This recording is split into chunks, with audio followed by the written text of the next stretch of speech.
Hello दोस्तों, स्वागत है आपका आरपी टीचर एकेडमी में। आज हम देखेंगे हिंदी लैंग्वेज से रिलेटेड कुछ क्वेश्चंस जो आपके बार बार रीट और सीटेट के एग्ज़ाम्स में आते हैं। चलो तो शुरू करते हैं। Question number 1। आपको अगर ये वीडियो पसंद आए तो इसको लाइक, शेयर और सब्सक्राइब करना बिल्कुल भी ना भूलें ताकि आपको आगे की नोटिफिकेशन मिल जाएगी। तो चलो तो देखते हैं। क्वेश्चन नंबर 1 है, निम्न में अव्यय है। ऑप्शन है समाज, खंड, एक, व्यवस्था। तो सबसे पहले तो समझते हैं हम अव्यय क्या होता है। अव्यय का मतलब ये होता है, ये वे शब्द होते हैं जिसमें लिंग, वचन और कारक में कोई परिवर्तन नहीं होता।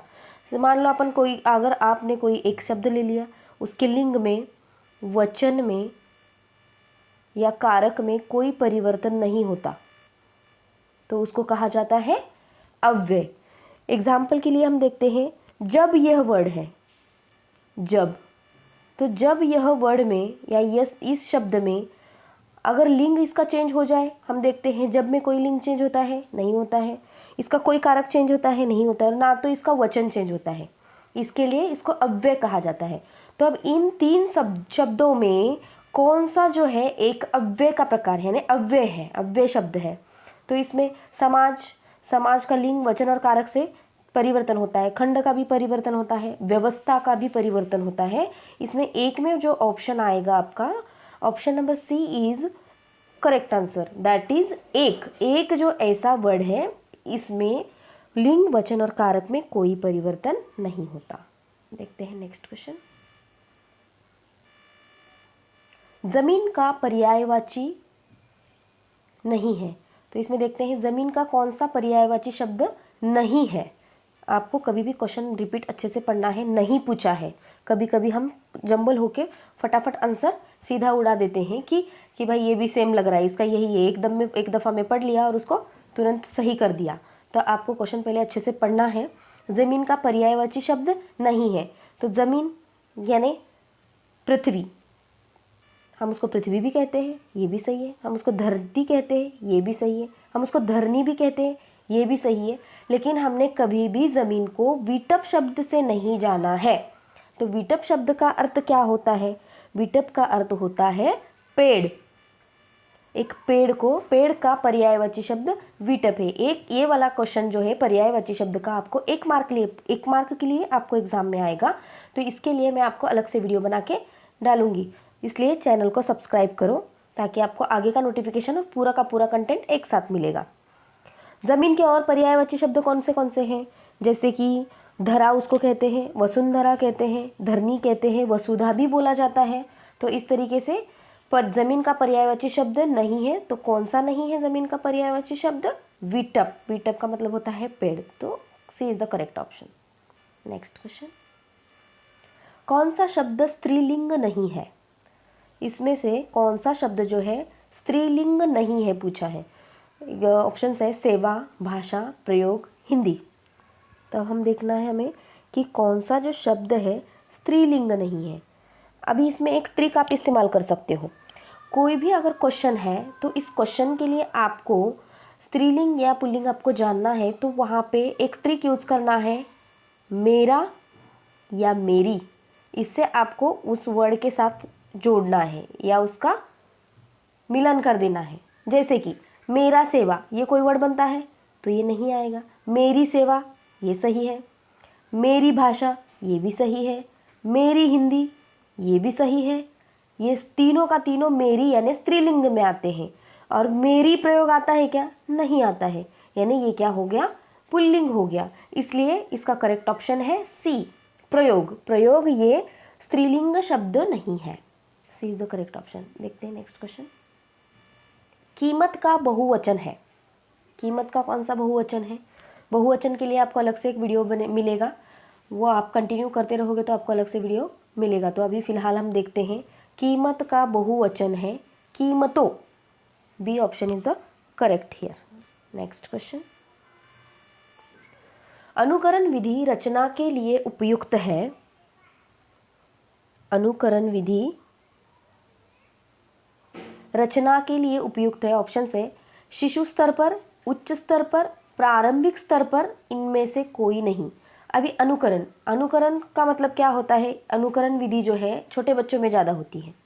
अनुकरण छोटे बच्चे ही ज़्यादा करते हैं। तो कौन सी रचना आएगी विधि के अनुसार? तो अनुकरण विधि के अनुसार क्या रचना आएगी? प्रारंभिक स्तर पर जो छोटे बच्चे हैं बड़ों का हमेशा कॉपी करते हैं या उनका अनुकरण करते हैं, तो इसलिए ये जो प्रारंभिक स्तर को यह विधि उपयुक्त है। तो option number C is correct option.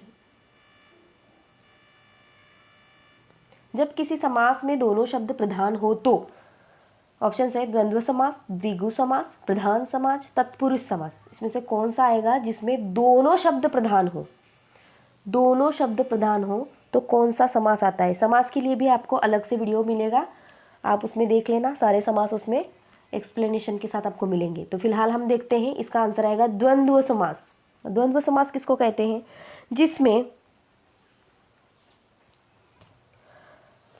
जिसमें दोनों पद अलग रहते हैं। फॉर एग्जाम्पल इसमें और, अथवा, तथा ऐसे विग्रह वाले शब्द बनते हैं। एग्जाम्पल के लिए ले लो सुख दुख। सुख दुख, जगह नहीं हो रही है, मैं एडजस्ट कर रही हूँ। सुख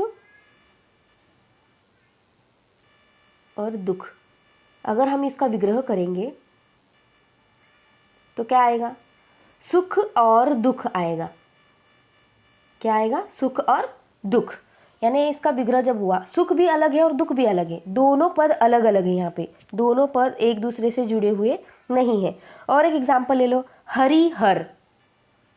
हरि हर, हरि का मतलब होता है विष्णु और हर का मतलब होता है शिव। यानी दो अलग अलग पद इसमें भी दिखाई देते हैं। तो ये कौन सा समास हो गया? ये हो गया द्वंद्व समास। चलो ऑप्शन नंबर नेक्स्ट क्वेश्चन देखते हैं हम। अंधे के हाथ बटेर लगाना लोकोक्ति का सही अर्थ है। ऑप्शन से अयोग्य प्रशासन, अल्पज्ञ अपने ज्ञान पर अधिक इतराता है, बुद्धिहीन किंतु संपन्न, बिना परिश्रम के अयोग्य व्यक्ति को सुफल प्राप्ति। इसका क्या आएगा? तो देखते हैं यहाँ पे अंधे के हाथ बटेर लगाना का करेक्ट आंसर आता है बिना परिश्रम के अयोग्य व्यक्ति को सुफल प्राप्ति, यानी option number D is the correct answer. Next question, शिक्षण कौशल्य का उपयोग किया जाता है कक्षा के अंदर, कक्षा के बाहर, ए और बी दोनों, इनमें से कोई नहीं।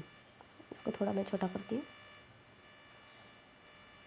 शिक्षण कौशल्य का उपयोग किया जाता है, तो शिक्षण कौशल्य का उपयोग कहाँ किया जाता है? इसका कक्षा के अंदर भी किया जाता है, कक्षा के बाहर भी किया जाता है, यानी कक्षा के अंदर और बाहर दोनों जगह किया जाता है। इसलिए इसका आंसर आएगा ऑप्शन ए एंड बी दोनों। C option is the correct answer. Next question, Hindi भाषा शिक्षण की विधि कौन सी है? हिंदी भाषा शिक्षण की विधि कौन सी है? तो हम लोगों ने विधियों के बारे में आप सबको पता ही है। हिंदी भाषा की शिक्षण विधि कौन सी है? अनुकरण विधि, अभी जो हमने देखा अनुकरण विधि है। आगमन विधि, जिससे उदाहरण से शुरुआत होती है और निष्कर्ष तक चले जाते हैं। निगमन विधि, जिससे निष्कर्ष से डायरेक्टली हम उदाहरण की ओर जाते हैं। और नंबर 3 है भाषा प्रयोगशाला, ये भी एक विधि है हिंदी भाषा की। तो ये तीनों भी क्या है? चारों हिंदी भाषा शिक्षण की विधियां हैं। तो option number D is a correct answer. Next question, पवन शब्द का संधि विच्छेद होगा। संधि के लिए भी आपको एक अलग से वीडियो मिलेगा, आप उसमें देख लेना। अभी फिलहाल हम देखेंगे पवन शब्द का संधि विच्छेद होगा पो अधिक अन। C is the correct option here. Next question, संरचना के आधार पर किए गए वाक्य के वर्गीकरण में इनमें से कौन सा प्रकार नहीं है? देखिए अच्छे से क्वेश्चन पढ़िए। संरचना के आधार पर किए गए वाक्य के वर्गीकरण में इनमें से कौन सा प्रकार नहीं है? तो हमें संरचना के आधार पर कौन सा वाक्य का प्रकार नहीं है ये पूछा है। तो अब हम देखेंगे कि कौन सा जो है संरचना के आधार पर वाक्य का प्रकार नहीं है। पहले तो हम देखेंगे कि वाक्य के कितने प्रकार हैं और कौन से आधार पर। एग्जाम्पल के लिए देख लीजिए, वाक्य के 2 प्रकार पढ़ते हैं। एक तो आएगा रचना के आधार पर और दूसरा आएगा अर्थ के आधार पर। लेकिन आपको सिलेबस में बार बार रचना वाले ही पूछे जाएंगे। रचना के आधार पर जो भी वाक्य बनाए हुए हैं वही वाक्य में से आपको पूछा जाएगा। तो रचना के आधार पर इसके 3 टाइप्स पढ़ते हैं। एक आता है सरल वाक्य, सेकंड आता है मिश्र वाक्य और थर्ड आता है संयुक्त वाक्य। ये तीनों हो गए रचना के आधार पर वाक्य के वर्गीकरण। अब बचा कौन सा? नंबर 3। तो C option is a correct. हमें कौन सा नहीं है ये पूछा है। तो संरचना के आधार पर किए गए वाक्य के वर्गीकरण में अज्ञार्थक वाक्य नहीं आता है। सी इज द करेक्ट ऑप्शन है। नेक्स्ट क्वेश्चन, उपचारात्मक शिक्षण सीखने संबंधी कठिनाइयों का ज्ञान प्राप्त करना, अध्यापन संबंधी कठिनाइयों को दूर करते हुए शिक्षण करना, बालकों की वर्तनी संबंधी कठिनाइयों का पता लगाना, शिक्षक की विषय संबंधी कठिनाइयों का पता लगाना। उपचारात्मक अध्ययन किसको कहते हैं? उपचारात्मक अध्ययन यानी रिमेडियल टीचिंग तो किसको कहते हैं उपचारात्मक अध्ययन? अब हम देखेंगे। टीचिंग टाइप्स में 2 टाइप्स आते हैं। एक तो उपचारात्मक अध्ययन आता है, दूसरा आता है निदानात्मक, डायग्नोस्टिक। निदानात्मक क्या हो रहा है?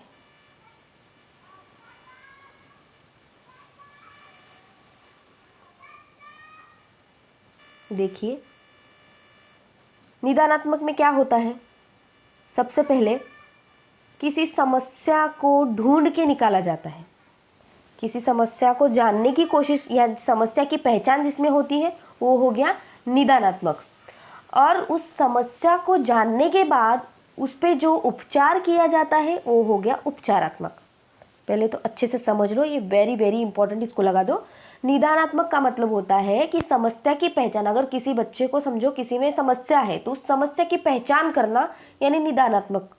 और अगर उस समस्या के ऊपर आपको लगा कि भाई ये उपचार करना ज़रूरी है तो बच्चा सुधर जाएगा, तो वो हो गया उपचारात्मक शिक्षण। तो अब चलते हैं हम क्वेश्चन की ओर। क्वेश्चन क्या है हमारा? उपचारात्मक शिक्षण है, इसमें हमें उपचारात्मक शिक्षण के बारे में बोला है। ऑप्शन से सीखने संबंधी कठिनाइयों का ज्ञान प्राप्त करना। अभी मैंने आपको बताया कि कठिनाइयों या समस्याओं को पहचान करना या उसका ज्ञान प्राप्त करना, ये हो गया निदानात्मक परीक्षण। और अध्यापन संबंधी कठिनाइयों को दूर करते हुए शिक्षण करना, यानी उसके ऊपर हमें उपचार करना है, यानी कठिनाइयों को दूर करना है, तो वो हो गया उपचारात्मक परीक्षण। तो ये हो गया option number B is the correct answer. Next question,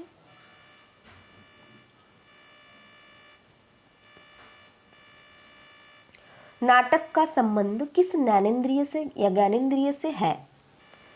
example से, ऑप्शन से मुंह से, कान से, कान व आँख से या आँख से। प्रिंट मिस्टेक हो गई है यहाँ पे, टाइपिंग में थोड़ी गड़बड़ हो गई है, आँख आएगा यहाँ पे, आँख। ठीक है, तो देखो नाटक का संबंध किस ज्ञानेंद्रिय से है? एक तो कान से है, हम सुनते हैं, और आँख से हम देखते हैं, यानी इन दोनों से है। कान और आँख इन दोनों ज्ञानेंद्रिय से नाटक का संबंध है। Option number C is correct answer. Next question, Herbart उपागम के पद हैं 3, 5, 8, 9। इसको वेरी वेरी इंपॉर्टेंट लगा दो, ये बहुत ही ज़्यादा इंपॉर्टेंट क्वेश्चन है जो बार बार आपके एग्जाम में पूछा जाता है। देखते हैं हम हर्बर्ट के उपागम के पद कितने हैं और वो कौन कौन से हैं। देखिए, हर्बर्ट विधि के नाम से या हर्बर्ट की पंचपदी प्रणाली से जाना जाता है। जब आप टीचर बनोगे तो बच्चों को कैसे पढ़ाओगे, यही इसमें बताया है। शुरुआत पे इन्होंने 4 पद बताए थे, इनके शिष्यों ने उसको मॉडिफाई कर दिया और 5 कर दिया। अब देखते हैं कि ये 5 कौन से पद हैं। दैनिक पाठ योजना बनाते हैं उसमें इसका यूज़ होता है। देखो कौन कौन से हैं। नंबर 1 है प्रस्तावना, इंट्रोडक्शन जिसको हम कहते हैं। प्रस्तावना, प्रस्तावना में क्या होता है? पूर्व ज्ञान से संबंधित बच्चों को जोड़ा जाता है। जैसे कि अगर आप पेड़ के बारे में बच्चों को पूछते हो तो बच्चों को पेड़ के बारे में क्या क्या पता है, उसको कितना नॉलेज है, ये आपको बच्चों से पता चलता है। ये हो गया प्रस्तावना। सेकंड नंबर का है प्रस्तुतिकरण, यानी प्रेजेंटेशन। तो प्रस्तुतिकरण में क्या आता है? प्रेजेंटेशन में नई जानकारी या तथ्य बताना। आपने बच्चों को पूछा कि पेड़ के बारे में क्या क्या पता है, तो जब बच्चे ने आपको बताया कि ऐसा होता है, पेड़ को डालियाँ होती है, पेड़ को फूल लगते हैं वगैरह, तो अभी आपको इससे रिलेटेड दूसरी जानकारी यानी नई जानकारी बताना है। जैसे कि आप बताओगे कि पेड़ के महत्व क्या है, पेड़ का क्या उपयोग होता है, ये हो गई नई जानकारी, यानी ये हो गया प्रेजेंटेशन। अब नंबर 3 देखते हैं, तुलना या संबंध। तुलना, जब बच्चों को आपने पहला वाला और दूसरा वाला बता दिया, पहले तो आपने बच्चों को पेड़ के बारे में जानकारी पूछी तो बच्चे ने आपको जानकारी बता दी, बाद में आपने बच्चों को पेड़ के महत्व के बारे में बताया, तो बच्चा क्या करेगा, दोनों में तुलना करना सीखेगा। नेक्स्ट है नंबर 4, सामान्यीकरण या निष्कर्ष। इसमें क्या होता है कि इसमें उदाहरण लेकर बच्चों को सिद्धांत तक पहुंचाया जाता है, यानी आगमन विधि का इस्तेमाल इसमें किया जाता है। यानी बहुत सारे उदाहरण आप दोगे तब जाके बच्चे को निष्कर्ष की ओर आपको लेके जाना है, आगमन विधि का इस्तेमाल किया जाता है। और नंबर 5 है प्रयोग।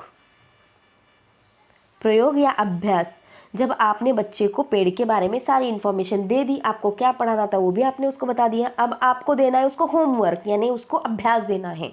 तो जब होमवर्क दोगे तो बच्चा क्या करेगा, पेड़ के बारे में और अधिक जानकारी एकत्र करने के लिए वो जुटा रहेगा। ये हो गया आपका अभ्यास। यह 5 पद बहुत इंपॉर्टेंट है जो कि हर्बार्ट द्वारा बनाए गए थे। चलो तो देखते हैं, इसका आंसर है 5, हर्बार्ट के उपागम के पद है 5। नेक्स्ट क्वेश्चन, संश्लेषण विधि में सीखने की प्रक्रिया। संश्लेषण विधि में सीखने की प्रक्रिया, ऑप्शन है वर्ण शब्द वाक्य, वाक्य शब्द वर्ण, शब्द वर्ण वाक्य, शब्द वाक्य वर्ण। तो सबसे पहले तो जान लो संश्लेषण का मतलब क्या होता है। संश्लेषण विधि किसको कहते हैं, एक होती है संश्लेषण विधि यानी सिंथेसिस मेथड, और एक होती है विश्लेषण। विश्लेषण यानी टुकड़ों टुकड़ों में अलग करना, और वही जो टुकड़े हैं उन टुकड़ों को जोड़ना का मतलब होता है संश्लेषण। यानी टुकड़ों को, छोटे छोटे टुकड़ों को क्या करना है, जोड़ना।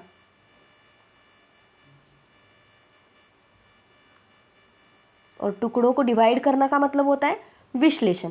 तो अब हम देखेंगे यहाँ संश्लेषण। संश्लेषण के बारे में देखना है, कोई भी समस्या को छोटे छोटे भागों में जोड़कर उसका समाधान निकालना है। फॉर एग्जाम्पल अब उसका देखते हैं, सबसे पहले इसमें क्या है, इसका आंसर ही डायरेक्टली हम देख लेते हैं। इसका आंसर आएगा ए, यानी पहले वर्ण आएगा। वर्ण में क्या आएगा, क ख ग घ, जो भी आपके जो वर्ण हैं वो सारे आएंगे। फिर आएगा शब्द। शब्द में क्या आएगा, छोटे छोटे वर्णों को, सारे वर्ण 2-3 वर्ण को मिला के एक शब्द बनता है। जैसे कि राहुल, मधु, छोटा, मोटा, नाटा, ये सारे शब्द हो गए। और उन्हीं शब्दों से जब वाक्य बनता है तो ये वाक्य मीनिंग को पूरा करता है, यानी सेंटेंस जो है कंप्लीट होता है। तो पहले इसको क्या किया है, बच्चों को समझाने के लिए इस विधि द्वारा सबसे पहले तो हमने वर्ण को पढ़ाया, बाद में उनको शब्दों की पहचान कराई, फिर हमने वाक्य बनाना सिखाया। ये जो हमारी विधि है इसको ही संश्लेषण विधि कहते हैं। और option number A is correct answer. Next question,